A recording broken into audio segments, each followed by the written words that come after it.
The clock on my dashboard said 11:47 p.m. I had been sitting in the driveway for almost 20 minutes. The engine was off. The key to my mother's house was in my right hand. My hand was sweating around it. I had not been inside this house in 12 years. Earlier that day, I drove 8 hours straight from Columbus on I-71. My back was tight. My eyes were dry. There was a half-empty bottle of water in the cup holder. The radio had been off for the last 90 miles. I did not want to think. I did not want to listen to anything that might make me feel something. My name is Margaret. Most people call me Maggie. I am 39 years old. By trade, I am a claims adjuster for an insurance company outside Columbus. People say I am good at my job. There's a skill to it. You learn how to look at someone else's loss, write the report, and close the file. You do not absorb it. You do not carry it home.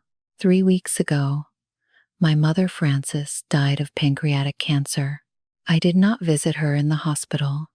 I did not go to the funeral. When my boss asked, I said it was complicated.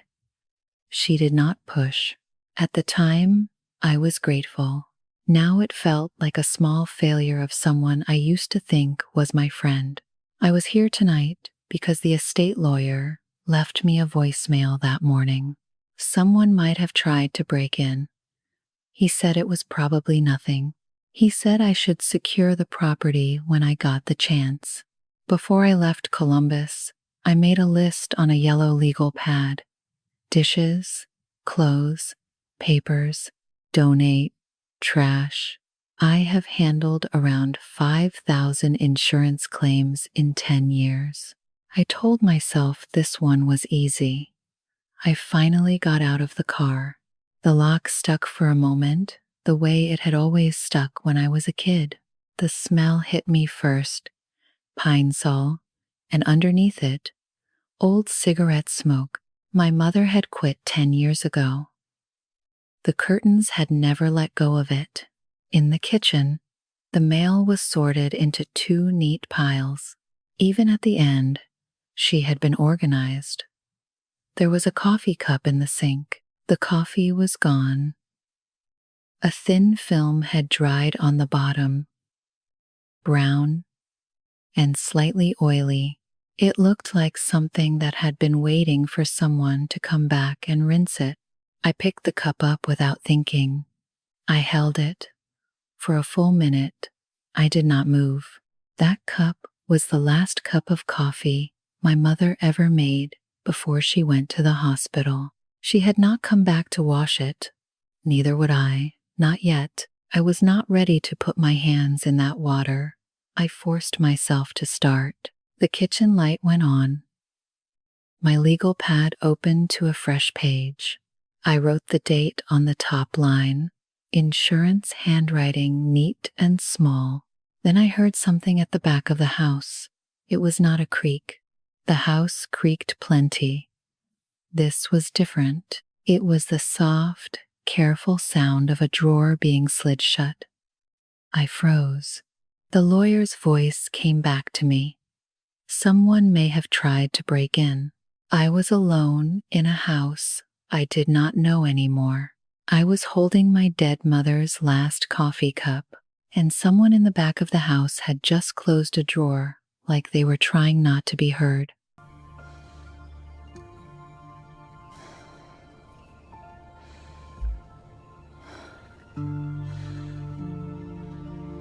I set the cup down on the counter very slowly. My phone was in my back pocket. I thought about calling 911. I also thought about how silly that would sound to whoever picked up. There is a noise in my mother's house. No, I am not really sure what kind of noise. No, I am not in immediate danger. So I called out instead. Hello? The drawer sound stopped. A man's voice answered from the hallway, thin and careful. Don't be scared, please. It's just me. It's Walter. from next door. He came around the corner with both hands up like I had a gun. I did not have a gun. He was in his 70s, in a flannel robe and slippers, with white hair sticking up on one side of his head. His face was the color of someone who had run a long way in a short time. "I am so sorry," he said. "I am so sorry." I saw the headlights. The lawyer told everyone someone might have tried to break in last week. I thought maybe they came back. I should have called out. I'm an idiot.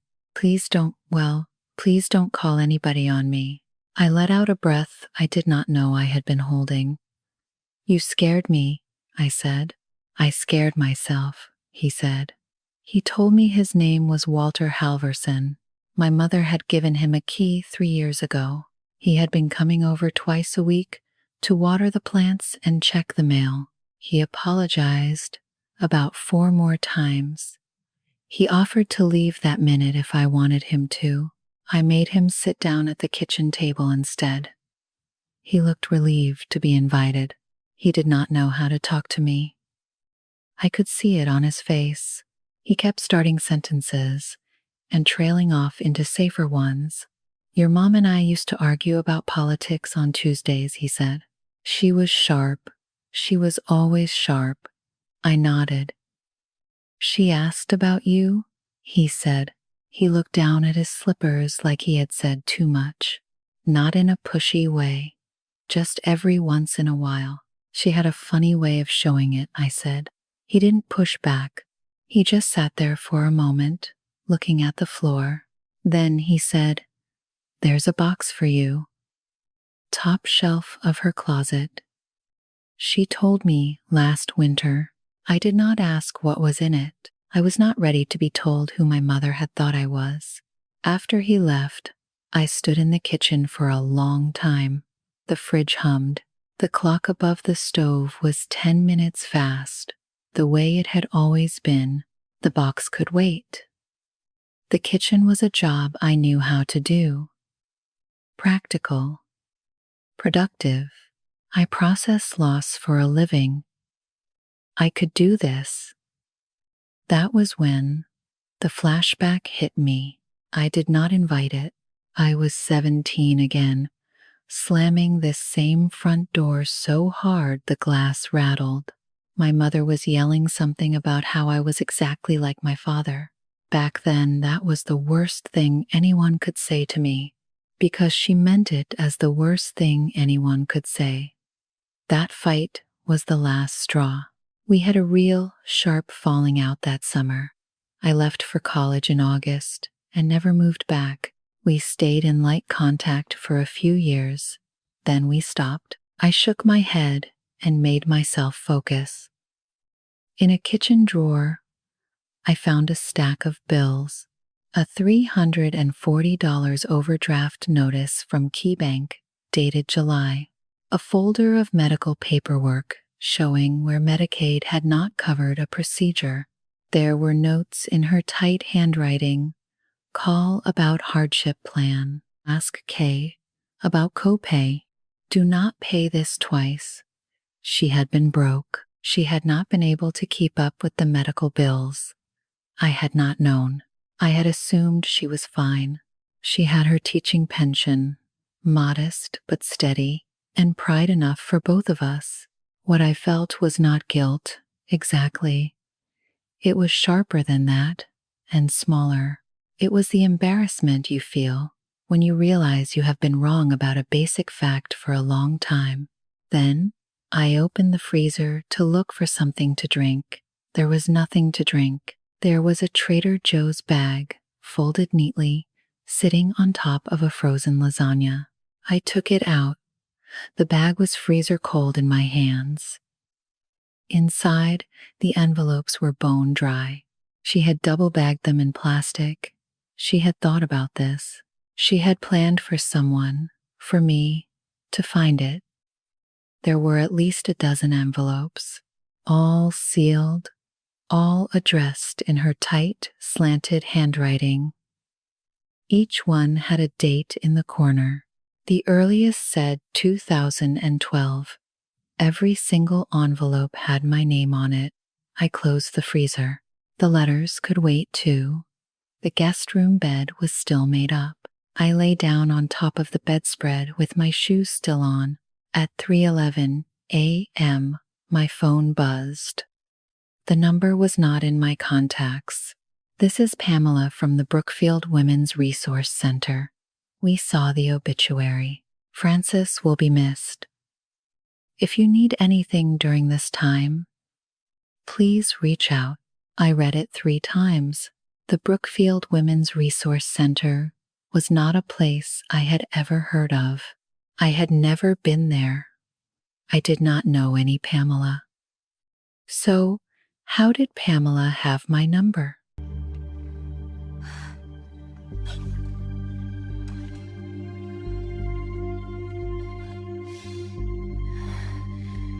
I did not sleep that night. By 8 in the morning, I had given up pretending. I pulled on jeans and the same sweater from the day before. Then I splashed cold water on my face. The car keys were where I had left them. I needed coffee that someone else had made. There was no Starbucks in Brookfield. The closest one was 20 miles down the road in the next town. So I drove to Marigold's, the diner on Main Street that had been there since I was a kid. It still had the same sign, faded yellow, with a flower painted on it that did not really look like a marigold. The waitress was older than I remembered anyone in this town being.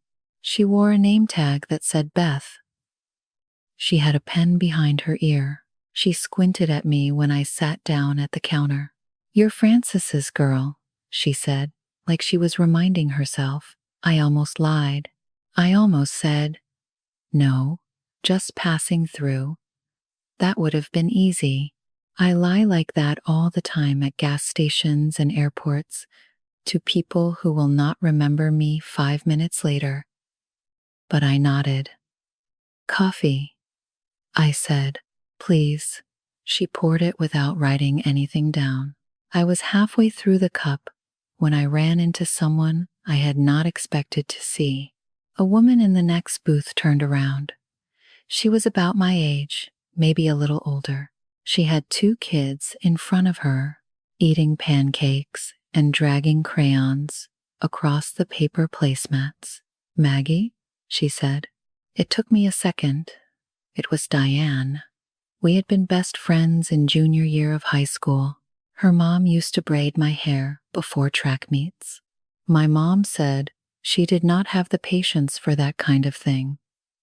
"Diane," I said. "Wow."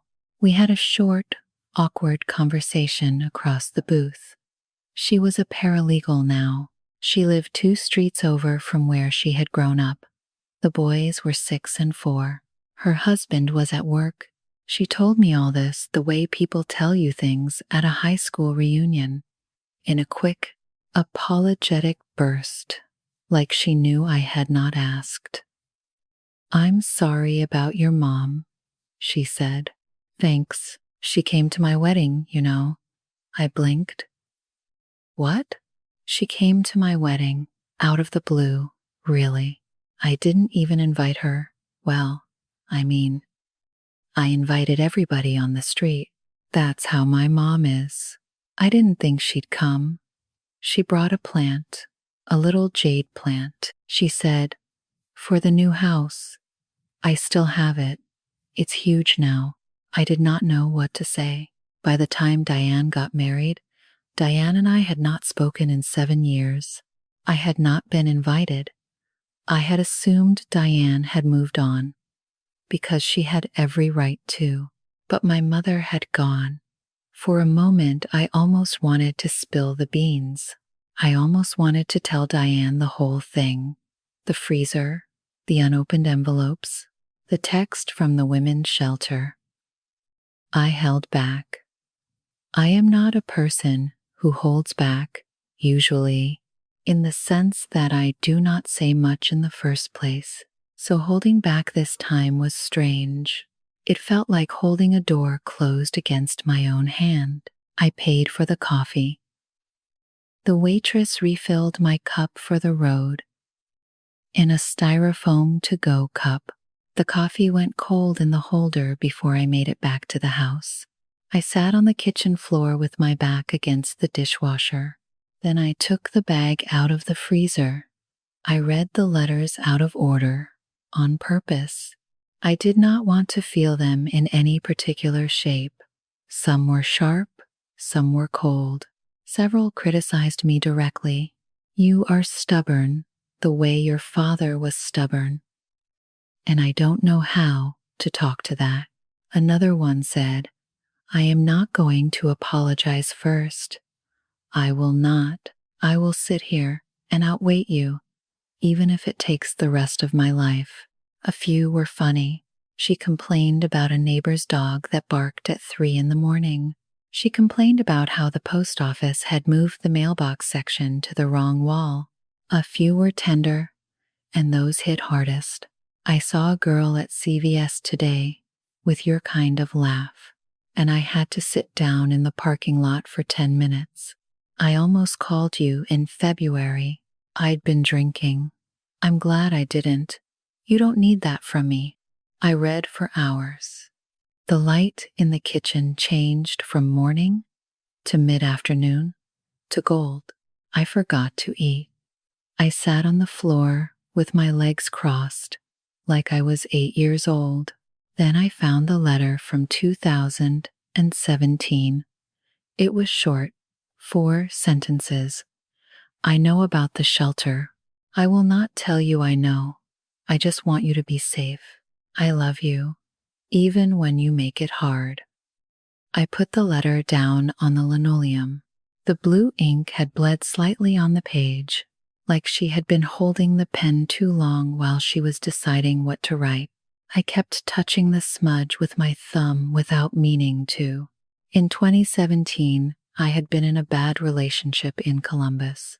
I had left in the middle of the night with a duffel bag. The shelter had taken me in for 6 weeks while I figured out what to do next. I had told no one in Brookfield. I had told almost no one anywhere. So how had she known? I went back through the stack again. Near the bottom, one envelope had something written in pen on the front. Off to the side. Not a return address, just a note in small pressed-down handwriting. Brookfield Women's Resource Center, 412 Linden Avenue, the same place Pamela had texted me from at 3:11 the morning.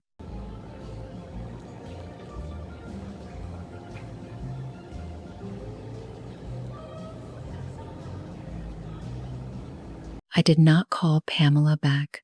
I drove there. The resource center was 3 blocks off Main Street, in a small brick building that used to be a doctor's office. I remembered the building. I remembered going there as a kid for booster shots when it had been Dr. Kessler's.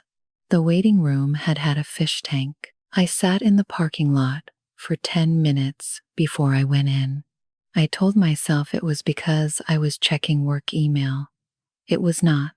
Pamela was in her late 50s, reading glasses on a beaded chain, a sweater that had been washed too many times. She looked up from her laptop when I walked in. She did not seem surprised at all. I wondered if you'd come, she said. She brought me into a small office in the back. A radiator clanked. The air smelled faintly like Bath and Body Works hand soap, the cucumber kind, and cold metal. She closed the door. She told me the story in pieces. In the spring of 2017, my mother had walked in one Tuesday afternoon. She had asked, very directly, whether a woman named Margaret had been at the shelter. I told her, very directly, that we couldn't share that information with anyone, Pamela said. She nodded, like she had been expecting that answer, and then she said, "How can I help without my name being in any record?" without my daughter ever finding out it was me, if she comes back here later. I felt my throat close up. She set up a monthly donation, Pamela said. $200 a month at first, more when she could spare it.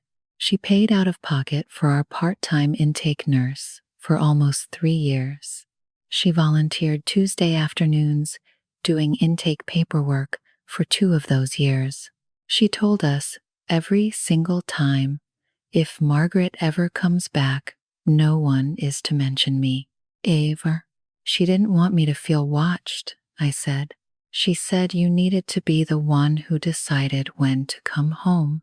Then the chemo started, and she stopped volunteering. She kept donating, though. Her last check cleared 2 days before she died. I cried then, for the first time since the funeral I had not gone to, not loud, just a steady, quiet leaking, with my hand over my mouth.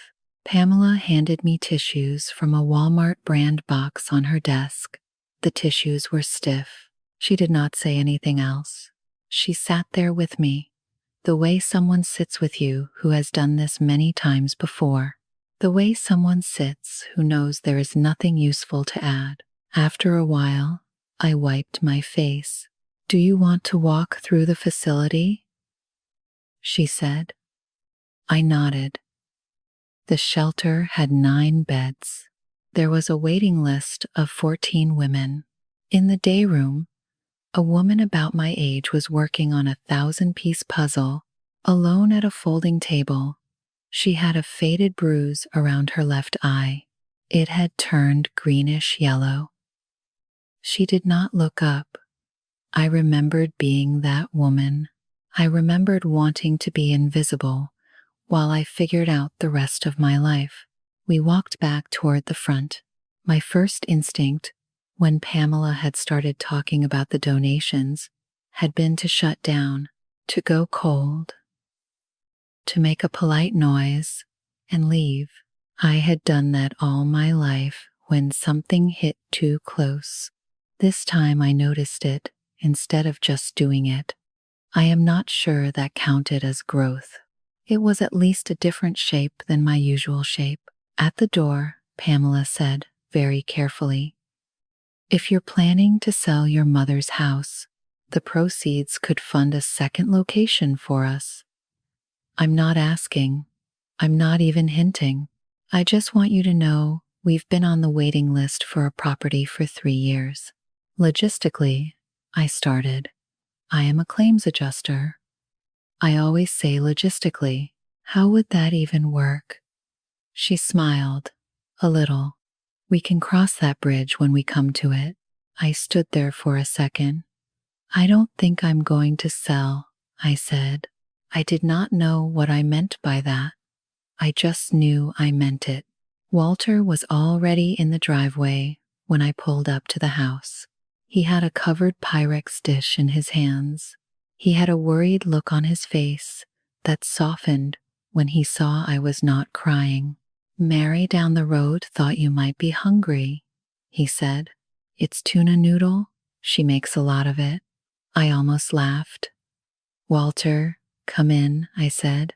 We ate tuna noodle casserole at my dead mother's kitchen table, on real plates she had owned for 30 years, with mismatched forks. He told me 3 stories about her I had never heard before, none of them flattering, all of them affectionate. She had once gotten into a screaming match with the manager of the Giant Eagle over a coupon. She had brought him soup when his wife had died. And she had cried in his kitchen for an hour, which was the only time he had ever seen her cry. She had been quietly standing up for him at the Homeowners Association for years over a fence dispute, and he had never even known. For the first time in a long time, I did not feel like I was performing for anyone, including myself.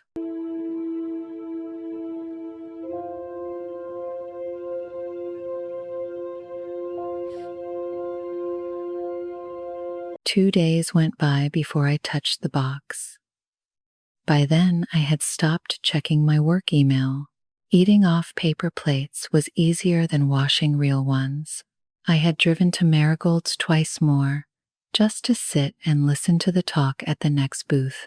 Sleep was not coming.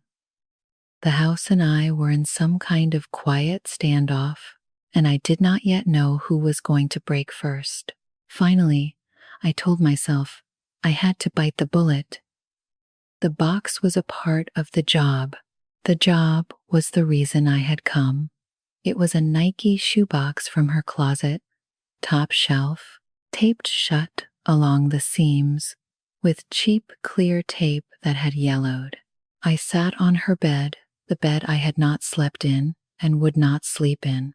I peeled the tape back slowly. What was inside was unspectacular. It was also devastating. I think that is how most people's small history actually work. Old report cards from elementary school, with my fourth grade teacher's neat blue handwriting. A photo of me at 6, holding a sunfish I had caught at my grandfather's pond, grinning so wide my front teeth showed.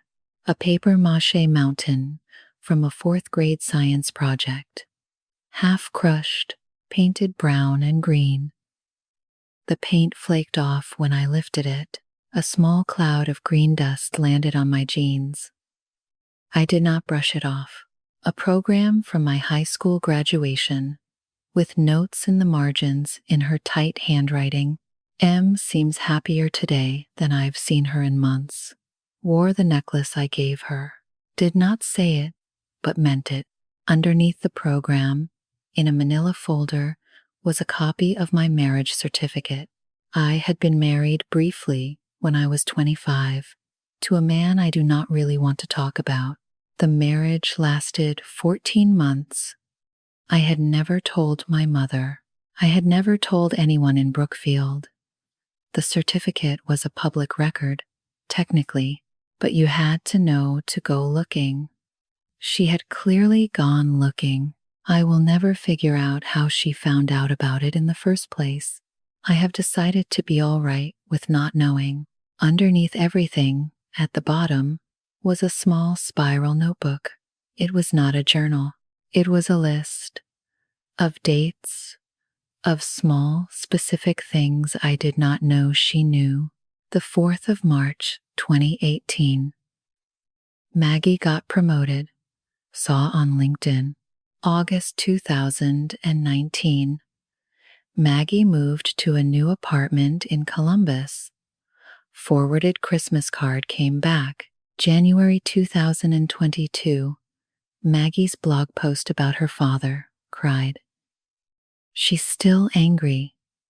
So am I, but at different things.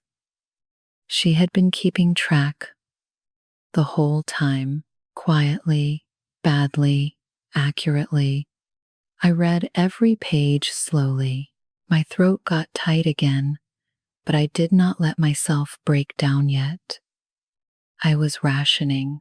I am a person who rations. Then I found the entry that broke me anyway. The 12th of March, 2014. 11:47 p.m. Maggie called. Hung up before I answered. I let her. Maybe she wasn't ready. Maybe I wasn't either. I am writing this down, so I don't pretend later that I didn't notice. I sat very still on my mother's bed. That night came back to me. I had been drinking. The wine had been cheap. I had wanted to call her. So I had picked up the phone. Then I had hung up before she could answer. Over the next 10 years, I had slowly, carefully convinced myself that I had not called, that I had never tried, that I did not care. She had known. She had written it down so neither of us could pretend it did not happen. It was not a catharsis. There was no music. I did not feel forgiven, and I did not feel forgiving. I just felt, for the first time in a long time, seen by someone who was no longer here to see me, And I saw myself, too. The thing I had been avoiding for 12 years. I had not stayed away from her because she was cold. She had been cold sometimes. That part was not a lie. But that was not why I stayed gone. I had stayed gone because something else was true. If I admitted I missed her, I had to admit I was lonely in Columbus. And if I admitted I was lonely, I had to admit something worse. The careful, efficient life I had built was not independence. The small apartment, the early mornings, the weekends with no one in them. It was a holding pattern. I had been waiting for permission to be a person again. I had been calling the wait a life. I did not pack and move back. There was no dramatic decision. I just sat with it. I sat with what she had quietly put up with for 12 years, and with what I had not. About an hour later, Walter knocked. He had an envelope in his hand. "This came for your mom yesterday," he said. I forgot to bring it over. The return address was a hospice in Akron. Inside was a thank you card from a nurse named Lana. "Francis, you were one of the bright spots of my Tuesday afternoons. The other women in the day room miss your stories already. So it was not just the shelter. It was not just the donations. The Tuesdays she had volunteered, after she stopped at the resource center, had been at a hospice. And then, when the cancer came, she had gone there as a patient. There turned out to be a lot I did not know." You need to see this. What is it? A letter. It changes everything. No, this can't be true. It is. We have no choice. How could you? I left on Sunday. I had been there 5 days longer than I planned. The house was not for sale. I had signed preliminary paperwork with the estate lawyer to lease it to the Brookfield Women's Resource Center below market rent for use as their second location. I would handle the property management remotely from Columbus. It was not a grand gesture. The local market was soft. The house was not going to sell quickly anyway. I did not want to own a house in a town I did not live in. It was a practical solution. It was also, quietly, the answer to a question I had not realized I was being asked. I was not moving back to Brookfield. I did not want to. The house had never been my home, even when I lived in it. I was not pretending now that it was. I was taking very little with me. The notebook, the letters, all of them, even the sharp ones, the photo of me with the fish, my grandmother's old casserole dish, which my mother had inherited and which now I had, the graduation program with the notes in the margins. Everything else got donated, sold, or thrown out. The pine sol smell would fade out of the curtains eventually. Someone else would live here. Walter helped me carry boxes to the car. He stood up from his porch chair when he saw me come out, slow, like his knees hurt. I told him I would send him my address in Columbus. He said he was not really a letter writer. I said he did not have to be. "Your mom wanted you to come back," he said. I stopped. Halfway between the porch and the trunk. "I think she wanted me to stop running," I said. "That's not the same thing." He thought about that for a second. "No," he said. "It isn't." I drove to Marigold's one last time. Diane was there with the kids.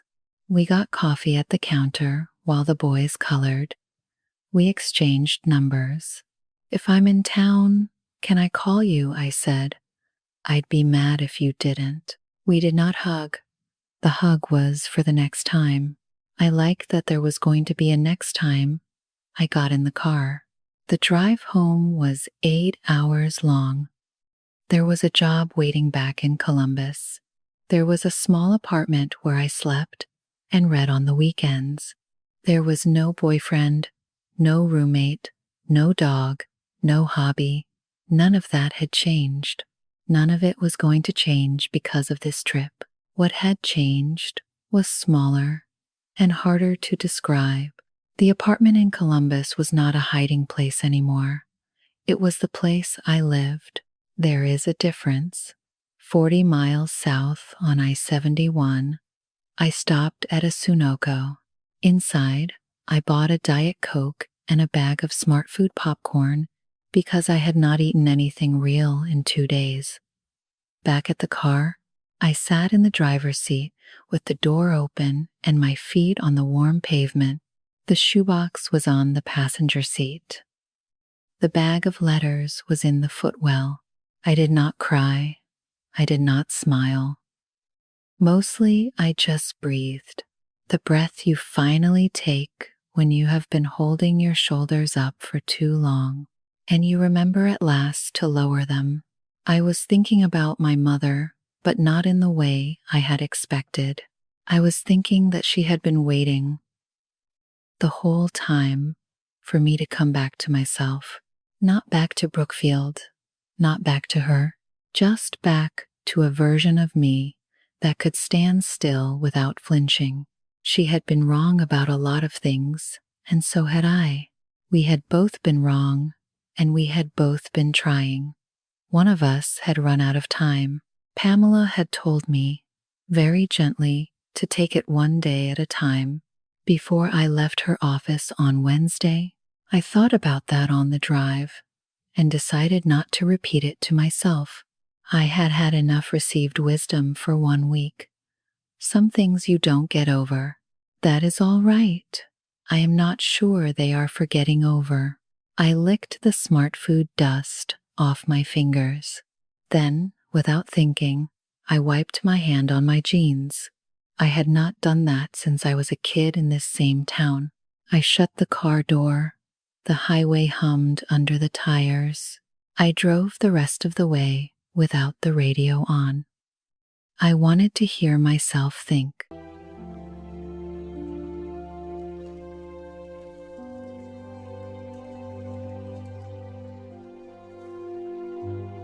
So now here's my comment about the story.